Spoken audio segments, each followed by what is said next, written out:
Ketika saat kematian Daud mendekat, ia berpesan kepada Salomo, anaknya, "Aku ini akan menempuh jalan segala yang fana. Maka kuatkanlah hatimu dan berlakulah seperti laki-laki. Lakukanlah kewajibanmu dengan setia terhadap Tuhan Allahmu, dengan hidup nurut jalan yang ditunjukkannya, dan dengan tetap mengikuti segala ketetapan, perintah, peraturan, dan ketentuannya, seperti yang tertulis dalam hukum Musa, supaya engkau beruntung dalam segala yang kau lakukan dan dalam segala yang kau tuju, dan supaya Tuhan menepati janji yang diucapkannya tentang aku, yakni jika anak-anakmu laki-laki tetap hidup di hadapanku dengan setia, dengan segenap hati, dan dengan segenap jiwa, maka keturunan takkan terputus dari tahta kerajaan Israel.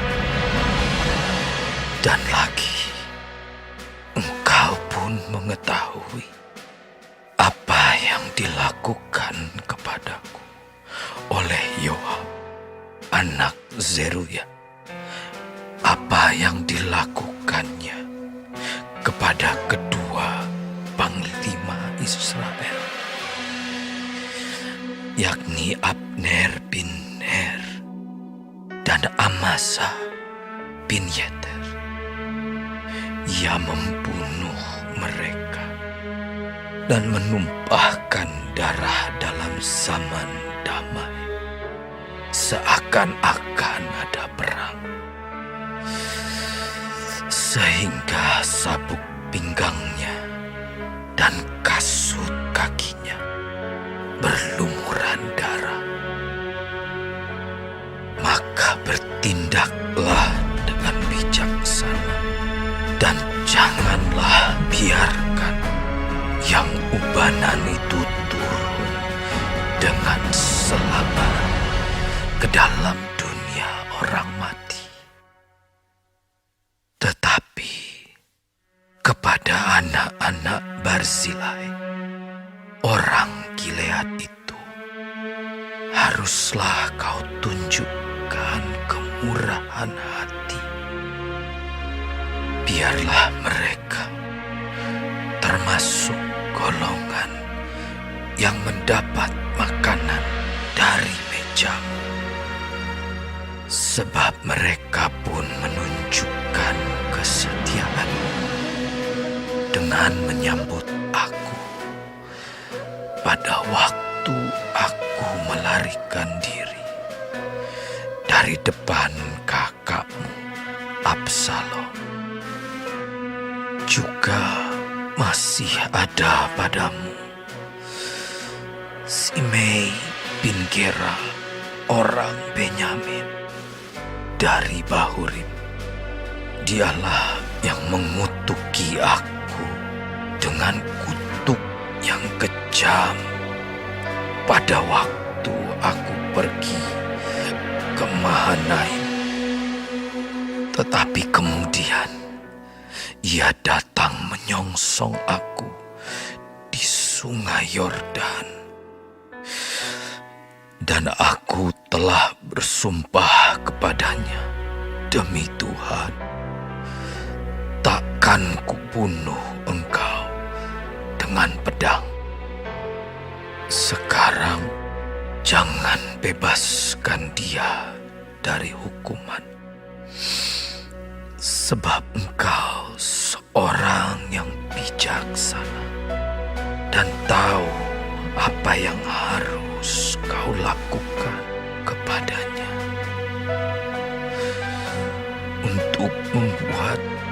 yang ubanan itu turun dengan berdarah ke dalam dunia orang mati. Kemudian Daud mendapat perhentian bersama-sama nenek moyangnya, dan ia dikuburkan di kota Daud. Dan Daud memerintah orang Israel selama 40 tahun. Di Hebron ia memerintah 7 tahun, dan di Yerusalem ia memerintah 33 tahun. Salomo duduk di atas tahta Daud, ayahnya, dan kerajaannya sangat kokoh. Pada suatu hari, Adonia, anak Hagit, masuk menghadap Batsheba, ibu Salomo. Lalu perempuan itu berkata, "Apakah engkau datang dengan maksud damai?" Jawabnya, Ya, damai. kemudian katanya, Ada sesuatu yang hendak kukatakan kepadamu. jawab perempuan itu. "Katakanlah." Lalu katanya, Engkau sendiri tahu bahwa akulah yang berhak atas kedudukan raja, dan bahwa seluruh Israel mengharapkan supaya aku menjadi raja. Tetapi sebaliknya kedudukan raja jatuh kepada adikku, sebab dari Tuhanlah ia mendapatnya. Dan sekarang, satu permintaan saja kusampaikan kepadamu. Janganlah tolak permintaanku. jawab perempuan itu kepadanya. "Katakanlah." Maka katanya, Bicarakanlah kiranya dengan Raja Salomo, sebab ia tidak akan menolak permintaanmu, supaya Abisa, gadis Sunem itu, diberikannya kepadaku menjadi istriku. jawab Batsheba. "Baik, aku akan membicarakan hal itu untuk engkau dengan raja." Batsheba masuk menghadap Raja Salomo untuk membicarakan hal itu untuk Adonia. Lalu bangkitlah raja mendapatkannya, serta tunduk menyembah kepadanya. Kemudian duduklah ia di atas tahtanya, dan ia menyuruh meletakkan kursi untuk bunda raja. Lalu perempuan itu duduk di sebelah kanannya. Berkatalah perempuan itu, "Suatu permintaan kecil saja yang kusampaikan kepadamu. Janganlah tolak permintaanku." jawab raja kepadanya. Mintalah ya ibu, sebab aku tidak akan menolak permintaanmu. Kata perempuan itu, "Biarlah Abisak, gadis Sunem itu, diberikan kepada kakakmu Adonia menjadi istrinya." tetapi Raja Salomo menjawab ibunya, Mengapa engkau meminta hanya Abisak gadis Sunem itu untuk Adonia? Minta jugalah untuknya kedudukan raja. Bukankah dia saudaraku yang lebih tua? Dan di pihaknya ada Imam Abiatar dan Yoab anak Zeruya. Lalu bersumpahlah Raja Salomo demi Tuhan, Beginilah kiranya Allah menghukum aku. Bahkan lebih daripada itu, jika Adonia tidak membayarkan nyawanya dengan permintaan ini. Oleh sebab itu, demi Tuhan yang hidup, yang menegakkan aku dan mendudukan aku di atas tahta Daud ayahku, dan yang membuat bagiku suatu keluarga seperti yang dijanjikannya, pada hari ini juga Adonia harus dibunuh. Lalu Raja Salomo menyerahkan hal itu kepada Benaya bin Yoyada. Orang ini memancung dia sehingga mati. Dan kepada Imam Abiatar, Raja berkata, Pergilah ke Anatot, ke tanah milikmu. Sebab engkau patut dihukum mati. Tetapi pada hari ini aku tidak akan membunuh engkau. Oleh karena engkau telah mengangkat tabut Tuhan Allah di depan Daud ayahku. Dan oleh karena engkau telah turut menderita dalam segala sengsara yang diderita ayahku. Lalu Salomo memecat Abiatar dari jabatannya sebagai imam Tuhan. Dengan demikian, Salomo memenuhi firman Tuhan yang telah dikatakannya di Silo mengenai keluarga Eli.